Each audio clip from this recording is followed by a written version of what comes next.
Welcome back to Jump Off the Dock podcast. I might have said that wrong in previous podcasts, but this is Jump Off the Dock. That's right. Podcast, and we are out at beautiful Lake Hartwell. Yes, we are. I guess is this Clemson? It is, yeah. Well, it's considered Seneca, but it's closer to Clemson than it is Seneca, so kind of weird. Yeah. So we're on location, first ever Jump Off the Dock on location, and this is a special place because this is the inspiration. It is. It actually is. Yeah, we're standing on the dock that inspired the whole journey. And so as I remember, and we talked about this in one of the previous podcasts, but so you come out here with your family and you're spending a little bit of time. And as I remember, I believe it was Rhett. That's right. Was going to take the plunge, so to speak. And this is a pretty good little jump. Yeah, we're probably, 18 feet probably? Wow. And probably 18 feet. Yeah, and it really was kind of the silver lining thread through the journey that kind of sparked the thought through a conversation I had with a mentor of mine as I was sharing a story. And they were, I want you to back up and think about what you just said. And through that story of talking through that story with him and listening to what happened is really what has sparked this whole journey to Leading Impact and then this Jump Off the Dock podcast, which is an inspiration through Leading Impact and the journey of leadership and trying to just lead well in a world and in a life that tells us, hey, make it about you and make it about yourself. Sure. And then ultimately inspired the book, which will be titled the same thing, Jump Off the Dock, which is probably about 60% through. I'm hoping if things go well, and I have the time to sit and continue to write, I'm hoping to have it published by December. But that story of Rhett and jumping off this dock that we're standing on here location, which is a really special place for me, and it's really neat to be here shooting a podcast on location and inspired it all. I'm sitting here as you're talking, and I'm looking out in the water, and I see fish that are, they're jumping up and they're getting their morning meal, whatever the case is. And I felt real just kind of turned in my heart because it's easy for us standing on top of the dock and we see all the other little things that are around. That's right. We see the other life that exists underneath. And when we take that jump off the dock, we're jumping into unknown territories where there's moving parts, there's moving people that have their own agendas. That's right. It really inspired me, kind of seeing the fish jumping around in the water and thinking about jumping off the dock. You're in your place of life. You're about to jump into unknown territory. Right. You're jumping into unknown situations. And when I jump into those other situations, there are other things that are happening that I can't see. Yeah. I might see the ripples and I might see the moving around parts in the water, but I don't really see what's underneath. I'm curious what is your approach in leadership? If I'm looking at the edge of the dock of my business, of my family, when I'm jumping into those unknown areas, what does that look like in your mind for someone who is trying to make that leap into that unknown and they want to understand everything that's under the dock before they jump? I think it's one of those things that you're not going to know everything that's under there. And I think for me, I've been working on some training, some research here lately, and I just got finished kind of walking through it for the first time. And I think for me, it comes with clarity. Clarity and leadership. And I think there's four main things that you have to look at when you're trying to step into that situation, you step into that role as a leader in any aspect of your life, sure. Right? So this, let me back up a minute. So this journey of leadership, so a lot of times we think about leadership or leadership in coaching or leadership in life. We most of the time we automatically fly or go to a CEO or a president of an organization or whatever. And it's funny because our conversation kind of right over here, we didn't know, like, but God has other plans, but we didn't know that conversation was going to be a foundation to really what some of the conversation was going to be today on the podcast. Is, for me, my approach was as a conviction as a dad and as a husband first. And as a leader, like, I feel like the foundation is there first. And what do I need to do as a leader to lead my own family well? What do I need to do as a husband? What do I need to do as a father? But going back to your question of leadership, of whoever that is it a dad? Is it a mom? Is it a business owner? Is it a pastor? Is it a principal? Is it a superintendent? Like, whomever that is it a coach, of a team? You got to have clarity in, I think, 4 foundational things, right? You got to have clarity in your actions. You got to have clarity in your words. You got to have clarity in your expectations. And you need to have clarity in the way that you model things. And so when you know and you're grounded in your convictions of what that looks like for you, right? And you identify what that is, then for me, when you jump, whether it's in, like when we stand here and we look at this beautiful lake off the top of this dock this morning, like you said, like, we see the little bugs running around on top, we see the fish, and we know that for somewhat, when we jump in the water, there are some things in there. We know there's fish in there, right? We know there's water and there's things. And so we do know some. But for me, I think when you jump into a world of an unknown, that you got to be grounded in those convictions and the clarity around what makes you and who are you and what are you grounded in, right? And then in that identity, right? When you're in that identity and you know that, like, I'm grounded in my faith to know first, I'm a son of the high king, right? I'm a son of Jesus Christ, and that grounds me first. So my identity is not found in how many people I can influence. It's not found in how many people I can coach to be a better leader. It's not even found as a father and a husband. Now, that's part of it, as God calls me to be, but my identity is found in him as a son. Yeah. And so, as a leader, you've got to find out what grounds you, what your convictions and what your and find clarity in those things. Because then when you jump into the unknown, right, you jump into something that you're not sure of, it doesn't rattle you, right? It doesn't cause you to get caught up in everything around you. And you're able to influence the outside world. I think of John Gordon, right, in the coffee bean, right? Coffee changes the water. Coffee changes the color, changes the flavor of the water.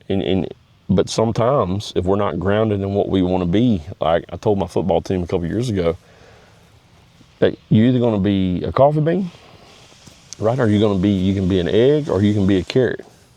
And if you get into those situations that are unknown, or pressure situations, or situations that you're uncomfortable in, carrots, right? You put them in hot water, they turn to mush and fall apart. Right. You put an egg in hot water, they get really hard on the outside and just become a shell. But coffee, as John Gordon puts it, coffee changes the flavor in the water because it's grounded and you're grounded in what you want. You start to impact the things on the outside, and you don't allow those outside things of the unknown to influence you. Yeah. I thought that's really interesting that you said grounded in your expectations. And I think so many times that's where I fall way, way, way short. Because my expectations of myself, I'm not even talking about other people. Right. Sometimes I expect more of myself than I expect of everybody else. Yeah. I expect that I'm a carrot and I get in water and I'm going to come out like a coffee bean, and that I've changed the atmosphere around me. Right. That my expectations, most of my greatest frustrations come not because I actually failed. It came because I didn't have my own expectation of what success or what the outcome was going to be. Like, my expectation was that it was going to be this, and when it didn't get to that level, right, whatever it was, I fell short. The grounding principle in that work that I'm working on, in the clarity piece right now, because I had some people asking questions, right? Like, if I went and sat down with someone, like I've got somebody, like, you sit them down, you've got 30 minutes to influence their leadership, right? So when I work with people, I try to get them out of the context of where they're at. Because a lot of times people find their identity Yeah. in where they're at work-wise, right? So That's that's where right. they find their identity. So everything that I ask, everything that I try to guide them toward, whatever, they try to find it in what they're doing. So if it's a principal, if it's a leader in a church, if it's a CEO, whoever, they try to find the questions I'm answering in there. They're not there, right? And so I tell them, listen, get out of the context of where you're at, and I want you to think of yourself as a leader in all of life, as a father, as a husband, as a mother. Yeah. And so one of the principles that as I've read and as I've researched and thought, one of the principles that I've kind of grounded myself in, that I ground this piece that I've been working on around clarity, is the clarity of expectations. Is unclear expectations is the breeding ground for frustration and conflict. Yeah, absolutely. And so whether it's about yourself, right, or you're trying to lead with unclear expectations, you're going to breed the ground for people to be frustrated and to create conflict. Yeah. And it's like, I'll give an example. This is a real life story. I won't say where, obviously, but so I was in a school one time, and I was walking with a leader, talking about a clarity in your modeling, right? So I talked about those 4 foundations of clarity in expectations, clarity in words, clarity in actions, clarity in modeling. And I had some people ask me, like, what's the difference between the clarity in actions versus clarity in modeling? Because sometimes people think, well, that's the same thing. Well, clarity in action means that I know that something's getting ready to happen, and so I have time to plan, right? So we knew we were coming to do the podcast today. Right. So we can plan for those actions, and we plan. Clarity in modeling is what happens when something unexpected is it thrown in front of you, or you walk into an unexpected situation. What comes out of you? Sure. Right? You don't have time to think about it, process, and plan. So I was in a school, and of course all those intertwine. But I was in a school, and we were walking down a hallway. I was with a principal, and her 2 APs was with me, and we were going down the hall. And as we walked down the hall, we passed this classroom, and it sounded like literally like all hell was breaking loose. Yeah. And I stopped, because innate in me, as a leader and somebody that's lived that life as an educator, I turn and I'm peeking in the window. Well, the principal, to my shock, looked and said, I don't feel like dealing with that today, and started down the hallway. So now I'm in this internal conflict, right? So I'm thinking, okay, how do I step into this, right? Because there's so many things happening here. One, you're setting the model.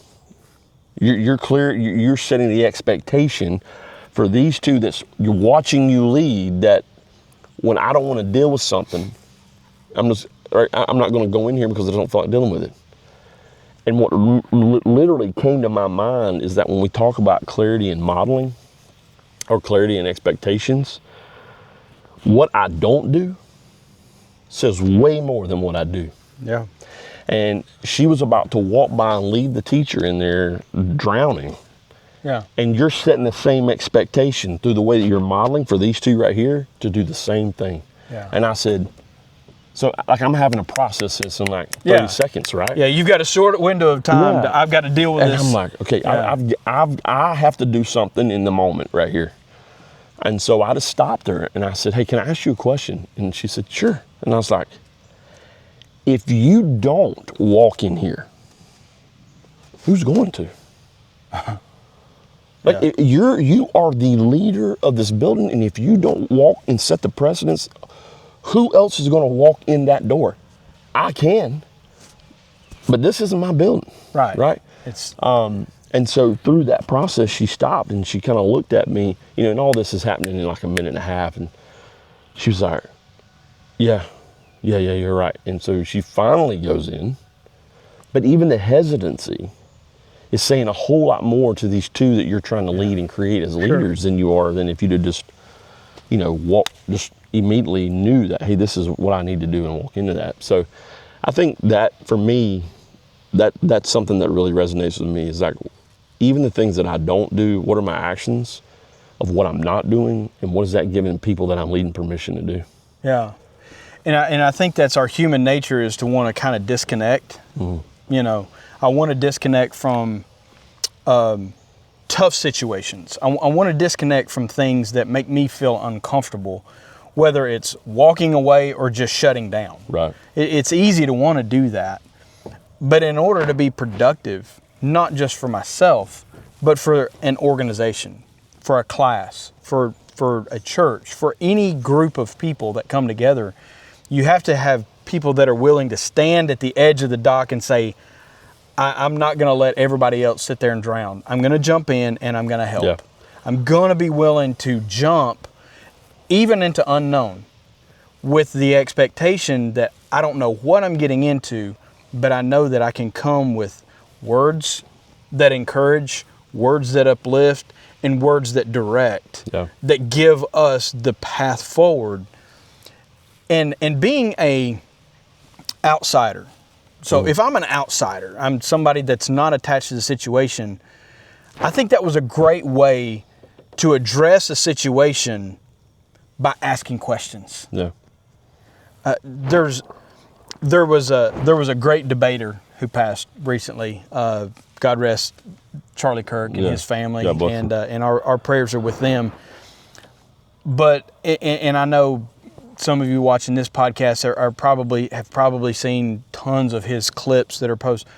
But one of the greatest things that I thought that he did in his time was that when he engaged with people, he asked questions. Yeah, it was question after question, right? And it's funny it's funny you bring that up because the third chapter in the book is all around asking questions, right? And the right questions. And so, yeah, you're right. And it's that question. And that brings me to a thought, Daniel, that I think when you think through the right questions, and when you think about, when we talked about, like, we could turn the camera to the edge here. When you walk to the edge of that dock and you're leading people to the edge of the dock, or like you said, you're looking from the edge of the dock and you see what's happening below you and you see people struggling. We don't have a slogan. We sign off every podcast, or I sign off every podcast saying, hey, I hope through your journey of life today that whoever you're with, that you walk them to the edge and that you create an opportunity for them to want to jump. Yeah. But I think it's all about how are we flipping fear to courage. Yeah. Right. And I think that comes with clarity and leadership. I think it comes with asking people the right questions. Yeah. That when we step to the edge of the dock, when we step to the edge of a situation in life, that metaphorical dock, what are we doing as leaders with our actions, our words, our expectations, and the way we model, with our questioning? How are we helping people take that fear, right? Because, you guys can't really see it. You might can see it from perspective. We'll shoot some B-roll. We'll give you a shot, yeah. Yeah. But, we're 18, 20 feet up, so if you was to walk to the edge of the proverbial dock, like, there's a little trepidation, right? Yeah. And that's what really inspired the conversation between me and Rhett that started this whole journey with him being a very old soul. We call him Cautious Carl, right? and so he'll even call himself Carl. I know I'm being Carl. That's what he'll say. But he's an old soul. And for him to want to do this, to jump off of here, that I think it was Father's Day weekend when we were here a few years ago. Like that was so out of character for him. And as a dad, I really thought when I was sitting down in the water, I really thought, I don't know that I'm equipped to and I really had to test myself. And from down in the water to climbing the steps up here, I'm thinking, I got to step into this with him. Sure. Which came from an experience we had at the rock quarry. I don't think we talked about that on prior episodes of how this came to be, but like when he was standing up here 20 feet in the air and he wouldn't get to the edge, but he was kind of giving them one of them numbers. Was when I was in college, my brother and I, who was on the last episode with me, he called me and said, hey, do you want to go jump at the rock quarry? And sounds dangerous. So here's the experience, right? So the experience that I had and the Rolodex that was rolling through my mind in the 30 seconds I had to get out and walk up here was his girlfriend at the time had a softball player who was a friend and had never been and wanted to go. And so we go to the rock quarry and we get to the edge. And I think back now of some of those things that we've been talking about. There wasn't not a lot of expectations set, and there wasn't a whole lot of clarity around what we were doing. And I jump, we were 35-ish feet. I jump first, and I'm in the water, treading water, waiting on her to jump. Me and my brother's roommate, and she's like, I got it, and she jumps. And as she jumps, fish jumping in the water out here, as she jumps, she starts to panic, and she starts falling forward, and she face plants in the water.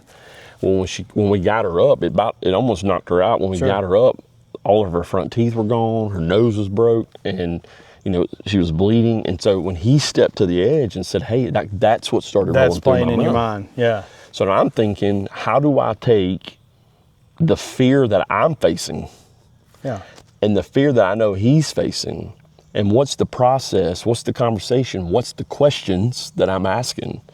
How am I, as a dad, coaching him to take that fear, not only in himself, but also in me, and roll it into courage that we both step to the edge and jump? Yeah. And, experiences do shape our approach of a situation. Yeah. And they should. I believe that experience should help your approach to the situation. But they should never shape the expected result. That's right. I won't get into all the details, but I came into a situation in my life and I thought, well, it happened this way before, so I can expect that it will happen this way again. Yeah. And when I finally got about 10 to 15 years removed from it, I realized I expected, because this one panned out this way, that this situation was going to pan out this way, and it didn't. It didn't. Right.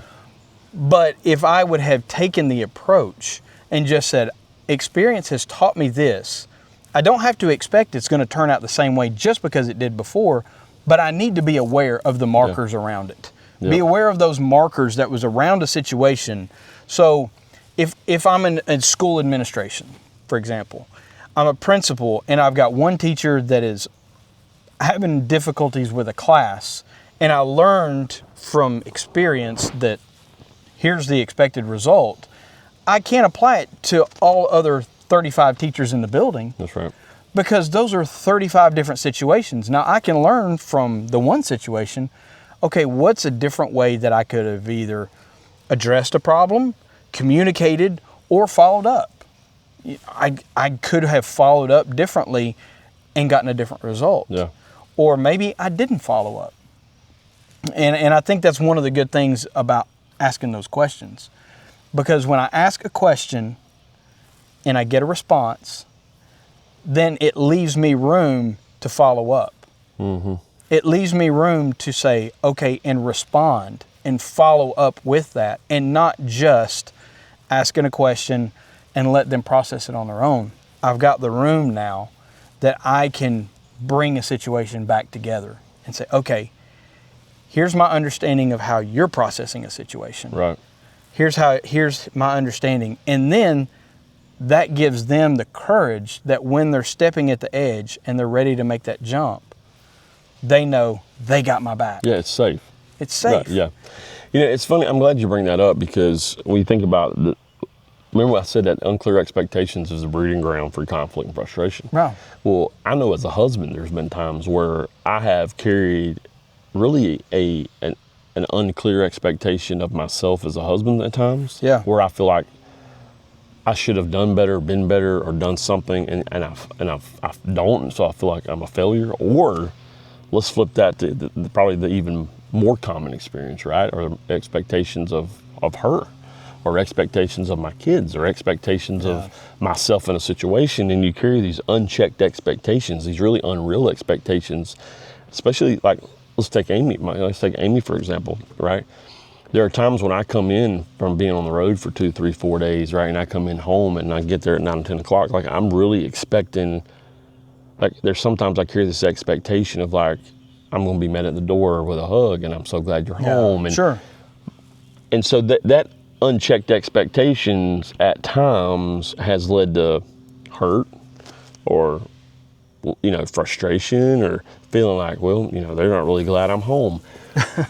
But it doesn't take long until the Holy Spirit says, hey, hold on. right? And so you think about what you're talking about, right? Carrying these unmet expectations of, wait a minute, she's been here 3 days Yeah. with 2 boys, trying to get them to football practice and carry her own load of work and be a mom and giving me the opportunity to do this work, to do what I want to do. And, you know, it doesn't take long, right, for the Holy Spirit to say, hold on, buddy. You know, and so I think that's so good that we realize what you just said, is that we can't carry, it's great to learn. Yeah. We should, right? Yeah. That's wisdom. That's right? wisdom. It's wisdom. Yeah. The Holy Spirit guides us, and we take the expectations, we take those situations that we're in, and we learn from them. But we would be a fool to think that every moment and every place of everything we face is going to turn out the same way, because we're setting ourselves up, right? We're setting ourselves up for conflict, and we're setting ourselves up for frustration. Yeah. You know, we were talking about expectations, and I had to think, it's no different with sports. It's no, like when you talk about expectations, it's no different with sports. So, you know, we're like, we could probably throw a football and hit the Clemson Stadium right here. It's no different in sports. I expect that on Saturday that my football team is going to win. I expect that they're going to win, and when they don't, what happens? I get frustrated. Look on the message boards, right? So, we were blessed. You know, every son we've got plays football. They all play on a different day. They all, you know, so football's rampant right now, in our schedule, in our family. And so we were blessed to be able to go to the LSU game at Clemson, and it was not, obviously did not turn out the way we wanted to. Sure. But even when they struggled against Troy, the next morning I get the boys up, and I come and sit down at the, I don't know, sit down at the little cafe near where we live, and was reading my Bible and, you know, reading some devotionals and doing some studying.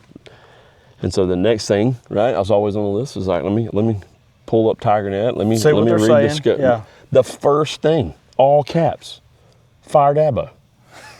And but it goes right back to what you're saying, right? These unmet, unclear expectations of ourselves and what reality really is in life. Yeah. So you're gonna fire you fire Dabo. I'm like, come on, you know. We're gonna burn the house down because of one situation. One situation, and it's those expectations in your life, whether you can apply it to sports and you can apply it to, you know, your work relationships, but all of those things, when it didn't meet that, because you didn't express that, or because you did express that and it still didn't meet. Okay, so I think this brings us back to something we mentioned on the very first podcast we done, right? Okay. What's the breeding ground for that, right? It's our own egotistical arrogance, right? It's our ego. This thing thinks we got our own agenda, right? Our own personal agenda, that we want our football team to be the best. I'm tired of being ragged at work by so and so, or a family, and it's all bred from our own personal ego and agenda. And you know, I think in all of life, really honestly, in all of life, when you start peeling the onion, when you get to frustration, you get to conflict, you get to anything, that's at the root of it. Yeah. Ultimately. Yeah. And that's where, you know, the Bible tells us, be humble. That's right. Be humble. And I was reading this morning, one of my coworkers got me a book, and I've been reading through it, and it was echoing something that our pastor actually says all the time. And the Bible says, in as much as it depends on you, live at peace with all men. It doesn't say if they finally are nice to you. Right. If they're finally, in as much as it depends upon you, to live at peace with all men. So when I walk into a work relationship with somebody that they absolutely refuse to turn the paperwork in the way that I want them to, when they refuse to follow the guidelines that I've expected that they will follow, that it's okay. Yeah. In as much as, hey, you know, Sally, I really appreciate you turning this paperwork in, but if you could also attach the QR32 form, that would be so great. Yeah. You know, and in as much as it depends on me, to live at peace with all men, because my expectation is not that everyone else will fail. I expect that everyone is doing their best. Yeah. They're doing their best. Assume positive I intent. assume positive intent. You know, I think we talked about that. We did. And one of the things that I try to carry kind of in the subconscious, and it was through this experience, right, is, well, I call it Q-tip, right, is quit taking it so personal. Yeah. Like everything is not out to get you. Now, we know that he's out there seeking, right? Oh, we yeah. know the enemy's out there The seeking. enemy's going to come. To kill, steal, and destroy. But I'm talking about on an everyday basis. Your coworker or that lady that cuts you off, like, they're not, for the most part, right? It's talking about assuming positive intent. Like, we got to quit taking things so personal. Yeah. We don't wrestle with flesh and blood. Right. Right. And That's so, in all of life, our family, our children, our husbands, our wives, our moms, our dads, our mother-in-laws. You have a husband? No, I don't have a husband. I do have a wife. My wife has a husband who struggles sometimes. But so and all of those people are not, for the most part, I believe, are not out every day to aggravate us or frustrate us, right? No. We have to assume positive intent. We've got to quit taking things so personal and taking ourselves so serious. Yeah. It's like I told my oldest, I think we talked about this, like he's struggling. He was struggling so bad here lately, but I'm starting to see him come out of that. And, so I told him, I was like, listen, when you wake up this morning, right, in James, it talks about how we're just a vapor in the midst of a moment, right? Yeah. It's like, what am I going to do today? Yeah. The Bible says, worry about your worries. Let the anxieties of tomorrow, let it worry about itself. Let it worry about itself. Yeah. So today when I wake up, what impact am I having to live in my life through my actions, my words, my expectations, the way I model that points people to the gospel? Which, this is not what I would consider a spiritual podcast, right? That's not what we're going after. However, I do hope that through this podcast and through the book that I hope, pray, soon is finished, and through this work and through my work that I'm doing with Leading Impact, that people are really clear. Yeah. And they see the gospel standing at the center of it, right? When I go places, I tell them, I was called into this to do things a different way. Yeah.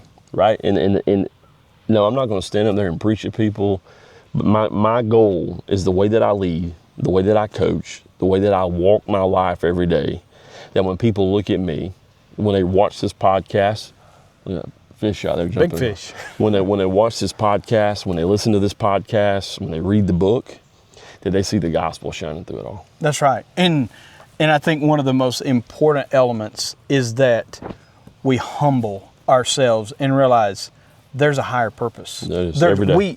When I build myself up like a God, like I have the answers, I have the right thing, and I'm trying to perfect myself, and I don't realize there is one greater than me. There's one who has a higher design for my life. That's right. When I realize that and I start working for him, I'm able to be free and say, you know what? This is okay. Yeah. There's a higher purpose in this, and I have purpose for my life. If my purpose is just to pay the bills, if my purpose is just to accomplish a task, then I find myself constantly wrapped in frustrations because the expectations don't get met. Yeah. Well, it's funny because I had somebody ask me this past week as I was working with a group. I made a comment around, don't make your life have to give you an experience to open them. Yeah. To open your eyes. Yeah. Because I was sharing that my trepidation and my fear kept me from stepping in and taking the courage to step into what I felt like I was being called into. Yeah. And so, we talked a little bit about this on episode 1, but really through the journey with Rhett and through that awakening, that's really what it was. It was an awakening experience with flipping and rolling my Jeep, a year ago. And the doctor walking in and looking at me, and I knew it was God inspired because of what he said. Like, Amy was gone. I was in there by myself, and I was already wrestling with myself of, I was thankful and I was grateful but I had this internal conflict, right? Because the expectations of what I wanted to do was not aligning with the expectations of what God was wanting me to do. Right. And so again, there was this breeding ground, right, for frustration and conflict internally. And so he walked in and he looked at me and he said, listen, you don't have any broke bones and you have no internal damage. But I want to tell you something. You should be thankful that we're even talking and that I'm not having a conversation with your wife about what we want to do with you. Yeah. He said, there's a bigger purpose, buddy. Yeah. You need to figure it out. Figure out what it is. And he turned and he walked out the door. Yeah. Like that was it. And I never saw him again. Yeah. Like I seen the residents from then on. Yeah. And so from that moment, like you're talking about, from that moment, it was like, okay, like I'm going to talk, looks like we've been talking about. It's like one of the biggest, it's probably the purpose for, I would say that for this podcast is in that moment, I had to figure out how was I going to walk myself to the end of the dock in something I felt like I was being called to do, scared to death, unknown, not really knowing what was out there, not knowing what was in the water, but knowing that I was called to step to the edge.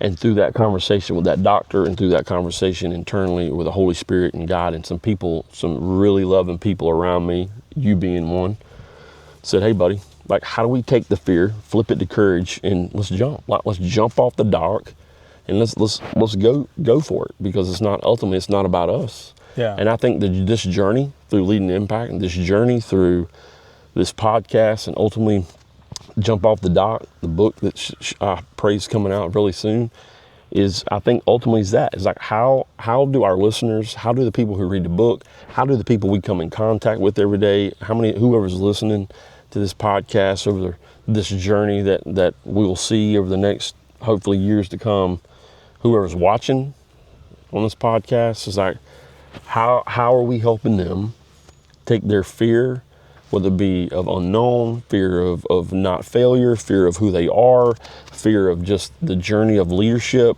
and then we walk them to the edge of the dock, and through this conversation, we give them the courage to jump. Yeah, and that's the goal.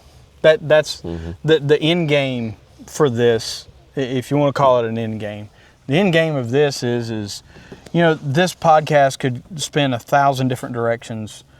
But at the end of the day, our goal is that when you're at the edge of your situation and you find yourself not able to find the courage to jump into a situation for your benefit, for your betterment, whether it's making you better as a person or as a leader, as a business person, whatever that might be in your life, you have that courage to know there sometimes will be unmet expectations, but I'm going to be flexible. There's sometimes the words might not have been communicated right, but I'm going to work to change the atmosphere. That's I'm right. going to work to change that environment. I'm going to communicate in a way so that whenever I walk into it, I'm ready and I'm comfortable with who I am. Yeah. I love it. You've encouraged me. And as really a leader too, right? It's not just personal, right? But as a leader, so whoever's out there listening today, like I'm kind of choking back, trying to get emotional.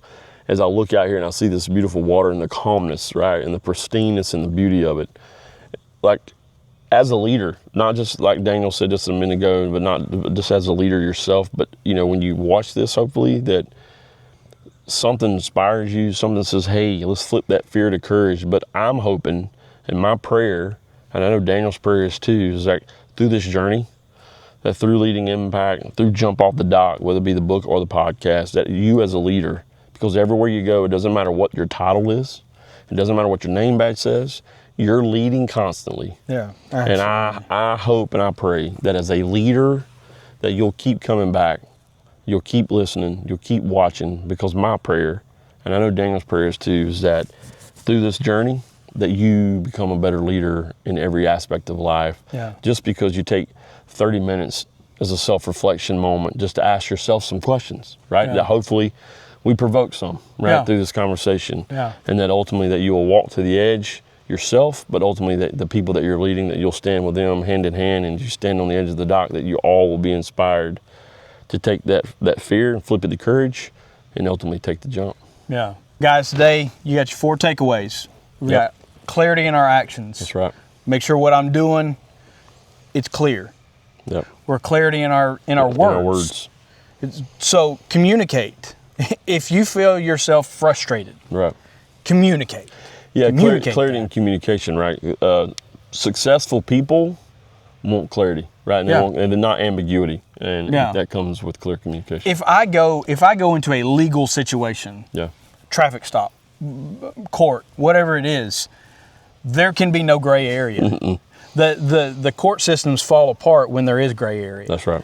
They want clarity. We want clear and concise. Yep. That's what we want in our words.